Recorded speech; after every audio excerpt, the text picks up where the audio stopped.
Hey, this is Mike, and it's Tuesday, September 29th, before market opens. It's about, I don't know, like 3:45 in the morning, really, really early. So yesterday, the S&P 500 finished up big, had a big follow-through day from Monday's big run. So the S&P 500 is in the middle of it had a big two-day rally. However, it is still below the 50-day moving average.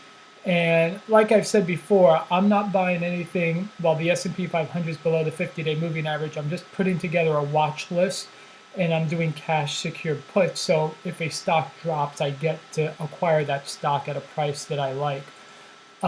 Looking forward to today, the markets might be down because gold was also up yesterday. So when gold and the S&P are up, that's usually a more than 50% chance that gold will be down. So I do these updates every morning before market opens. So if you enjoy these videos, be sure to subscribe and like and turn on notifications so you can get updated every day. So one of the things I wanted to talk about besides the little market update is talk about Hyliion and also Tesla, because something came up that I thought would be a good comparison of both Hyliion and Tesla. Now, if you looked at yesterday, most of the votes, the resolutions passed for the tortoise shell acquisition, so Hyliion could be listed through this SPAC. However, there needs to be another vote Wednesday, so not everything's set in stone. As you can see, Shell, Hyliion, whatever, opened at 50, dipped all the way down to 45, finished back up at 48, and pre-market's now at 51. So it looks like it may rise back up to that 50 level.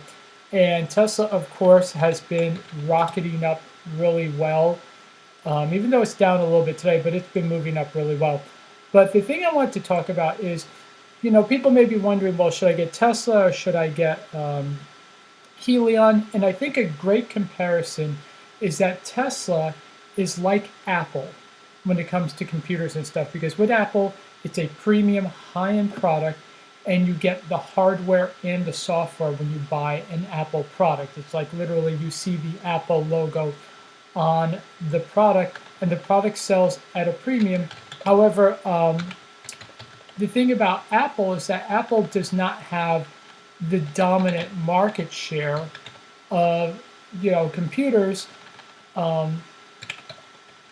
If you look at Apple, I think they have maybe like 10% of the overall market. But if you see, everything's branded Apple and all of that stuff.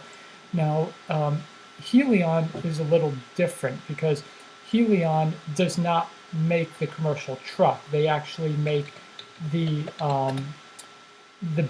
battery parts and the components that go into trucks, because as the founder talked about, people who drive trucks want to drive their own specific type or model of truck. So basically Hyliion makes the battery and the whole, essentially the guts of it, like Microsoft. Microsoft makes the software then that goes into a Dell, goes into PCs. So when you look at that, Hyliion has the potential not only to do this for commercial vehicles, but they may also be able to do this for, if they scale this whole system down to basically just sell like the battery packs and, the motors and stuff to other EV makers that may not have the money or the time to create their own battery packs and motors and stuff. So I wanted to take a look at, if you had, let's say, bought Amazon, if you had bought Apple and Microsoft in the year 2000 and held today, so just those two stocks compared to the S&P 500, from the year 2000, if you just held Apple and Microsoft for 20 years from 2000 to today, you would have turned $10,000 into $465,000. That gives you an annualized return of 20% over 20 years. Now, compare that to the S&P 500. I'm using the Vanguard 500 Index Investor. You would take $10,000. You have turned it in 20 years into $34,766 with an annualized return of 6%. Now, of course, the one thing you should also look at, the best year for the S&P 500 it was up 32%. The best year for this mix of Microsoft and Apple is up 100%. But also look at the worst year, because the worst year was for the S&P 500 was 37%, but the worst year for an Apple and Microsoft mix was almost 67%. And the max drawdown for the S&P 500 over this 20-year period was 51%, and the max drawdown for this Apple and Microsoft mix was 70%.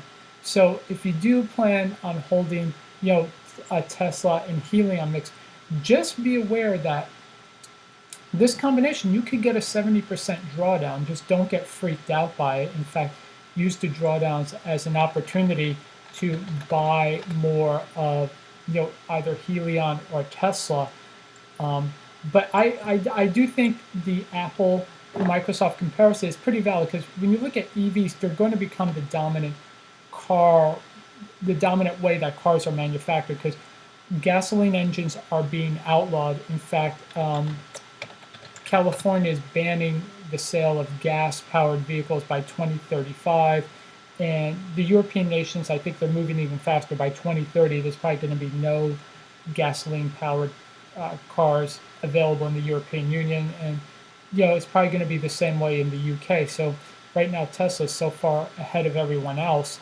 Right now, they're going to be the dominant EV automaker from the consumer side, and then Hyliion is going to be the dominant EV maker of commercial vehicles, really, for semis. And then there's no reason why Hyliion can't scale that down to last mile vehicles and maybe even go into personal vehicles. So that's basically just looking at the EV vehicles.